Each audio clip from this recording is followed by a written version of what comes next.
হাঁসের মাংস খেতে চান না, একবার শুধু আমার রেসিপিটা ফলো করেন, তাহলেই চেটেপুটে খেয়ে নেবেন হাঁসের মাংস। বিসমিল্লাহির রহমানির রহিম। আসসালামু আলাইকুম, সবাই কেমন আছেন? আশা করছি সবাই ভালো আছে।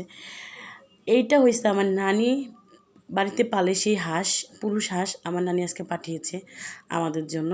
হাঁসটাকে বাবা জবাই করে দিল। জবাই করে দেওয়ার পর আমি এটাকে পরিষ্কার করে নিচ্ছি। আমি করলাম এটাকে কোনো গরম পানি না, এই শুকনা পশমগুলো আমি তুলে ফেলতেছি হাত দিয়ে, কারণ আমি গরম পানি এখানে নামাবো না, লাগাবো না। কারণ গরম পানি লাগাইলে এটা মানে চামড়াগুলো নরম হয়ে যায়, খেতে একটু ভালো লাগে না। অনেকেই ডিসিন করে, যে যেমন করে খান, কোনো অসুবিধা নেই, কিন্তু আমি এভাবে খাই। দেখেন আমার একটু দেরি হয়নি, আমি কিন্তু খুব দ্রুত এটাকে পরিষ্কার করতে পারছি। তারপরে এটাকে ভালো করে একটু হালকা কুসুম পানি, গরম পানিতে শরীরটাকে ভালো করে ধুয়ে একটু চুলার মধ্যে এটাকে পুড়িয়ে নিয়েছি একদম। তারপরে হাঁসটাকে টুকরো টুকরো করে সুন্দর করে কেটে নিয়েছি। এই ফাঁকে আমি মশলাগুলো বেটে নিয়েছি, কারণ এটা আমি বাটা মশলা দিয়ে করবো। এটা হচ্ছে জিরা বাটা, এটা পেঁয়াজ বাটা, ওটা আদা বাটা, আর এটা মরিচ বাটা, রসুন বাটাও আছে। হ্যাঁ, এইগুলো সবই আমি পাটাতে বেটে নিয়েছি। তারপরে পরিমাণ মতো তেল দিয়ে দিলাম, কারণ হাঁসিতে প্রচুর তেল আছে, এই জন্য দিয়ে দিলাম এলাচ, দারচিনি, তেজপাতা এবং পেঁয়াজ কুচি দিয়ে সুন্দর করে লাল লাল করে ভেজে নেব। যার নানি আছে তার কোনো কথাই নেই। আমার নানি সব সময় কিছু না কিছু দিবেই যদি কেউ আসে। খুবই ভালো আমার নানি, অনেক অনেক ভালো। সবাই আমার নানির জন্য দোয়া করবেন। তারপরে দিয়ে দিলাম 1 চামচ আর হাফ চামচ জিরা বাটা, তারপরে 1 চামচ আদা বাটা, 1 চামচ পেঁয়াজ বাটা, আর 1.5 চামচ হলো গিয়ে আপনার মরিচ বাটা দিয়ে ভালো করে মশলাটাকে আমি এটা ভাজা ভাজা করে নেব। এত সুন্দর করে আমি এটাকে ভেজে নেব যাতে একটা দারুণ একটা গ্রান চলে আসে। আমি ভুলে গেছিলাম রসুন বাটাটা দিতে, যাই হোক আমি রসুন বাটা দিয়ে দিলাম 1 চা চামচ। তারপর হলুদ দিলাম 1 চামচ দিয়ে আর একটু বেশি দিয়েছি। তারপর দিয়ে দিলাম ধনিয়া গুঁড়া, তারপরে দিয়ে দিলাম গরম মশলার গুঁড়া দিয়ে ভালো করে এখন একটু পানিতে ভালো করে এটাকে আবার কষিয়ে নেব আমি সুন্দর করে।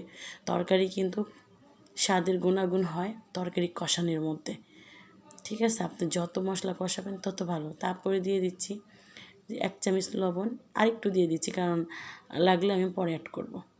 তারপর দিয়ে ভালো করে মশলাটাকে একদম ভাজা ভাজা করে নেব। এখন দিয়ে দিচ্ছি কষানোর জন্য পানি, দিয়ে আমি কিছুক্ষণ ঢেকে রেখে দেব। ঢাকনাটা তুলে তারপরে আমি মাংসগুলো এর মধ্যে দিয়ে দিব। মাংসগুলো দিয়ে ভালো করে নাড়াচাড়া করে নেব। মাশাআল্লাহ, হাঁসের অনেকটাই মাংস হয়েছে, একটা হাঁস মানে পুরাটাই আমি রান্না করতেছি।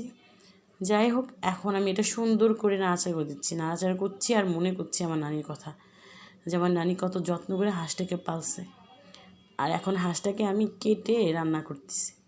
যাই হোক, নানি পাঠাইছে, মজা করে খাবো, এটাই তো আলহামদুলিল্লাহ যে আমরা খেতে পারি নানির বাড়ির অনেক কিছুই। যাই হোক, কষানো শেষ হয়ে গেল। তারপরে দিয়ে দিচ্ছি 4 চামচের হাফ চামচ জিরা গুঁড়া। তারপর দিয়ে দেবো আমি ঘি, 1 চা চামচ ভর্তি করে ঘি দিয়ে দিলাম। দিয়ে ভালো করে নাড়াচাড়া করে নিচ্ছে আবার সুন্দর করে। এত সুন্দর একটা ঘ্রাণ আসতেছে হাঁস থেকে, একদম বলে বোঝাতে পারবো না। প্লিজ যারা যারা হাঁসের মাংস খান না, ঠিক এইভাবেই ফলো করবেন। হাঁসের মাংস কিন্তু প্রচুর মজা। হ্যাঁ, যাই হোক, আমি এখানে দিয়ে দিলাম কষানোর জন্য আবারও কুসুম কুসুম গরম পানি। এখানে কাঁচা পানি ইউজ করবেন না, গরম পানি ইউজ করলে কি মাংসটা সফট থাকবে, দেন গ্যারান্টও খুবই সুন্দর আসবে। যাই ঢেকে কষিয়ে নিলাম, নিয়ে এখন আবার ঝোলের জন্য পানি দিয়ে দিচ্ছি। এটাও আমি গরম পানি ইউজ করব, কারণ আমি দুটাতেই মানে কষানোর সময় গরম পানি ইউজ করছি এবং ঝোলের সময়। দেখেন আমার মাংসটা হয়ে আসছে, কত সুন্দর একটা ঘ্রাণ আসতেছে, আমার যেন নাকটা ভরে যাচ্ছে। আর সামান্য একটু লবণ দিয়ে নিলাম, দিয়ে আমি তরকারিটা পরিবেশন করবো। এই দেখেন আমার হাঁসের মাংস ভুনা। সত্যি সবাই কিন্তু কমেন্ট করে জানাবেন আমার হাঁসের মাংস ভুনা কেমন হয়েছে। যার তার হাঁস না, আমার নানির হাঁস। সবাই ভালো থাকবেন, সুস্থ থাকবেন।